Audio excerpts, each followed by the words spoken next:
मुस्लिमांना देखील ओबीसीमधनं आरक्षण द्यावं अशी त्यांनी हे मागणी बघा, मुस्लिमांना ओबीसीत आरक्षण द्या अशी मागणी कोणी केली? केली. त्यांना म्हणा तुला तुझा अभ्यास कमी आहे. तुला माहिती आहे का 25 वर्षापूर्वीच मुस्लिम समाजातील या घटकांना, जे बागवान आहेत म्हणजे माळी, जे मणियार आहेत म्हणजे कासार, जे खाटीक आहेत म्हणजे कुरेशे, अशा ओबीसी घटकांना आरक्षण दिलेलं आहे. आणि त्यावेळेला स्वतः जे सिनेस्टार दिलीप कुमार यांनी त्याच्यामध्ये पुढाकार घेतला होता.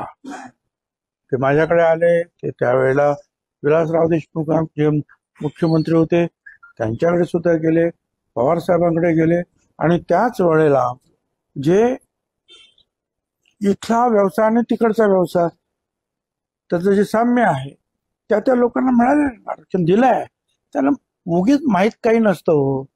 काय बोलायचं म्हणून बोलायचं, कधी मुसलमानांना खुश करण्यासाठी, तर कधी धनगर समाजांना खुश करण्यासाठी, कधी वंजारी समाजांना खुश करण्यासाठी. त्याला म्हण तू त्यांची काळजी करून तुला एक अभ्यास करावा होता.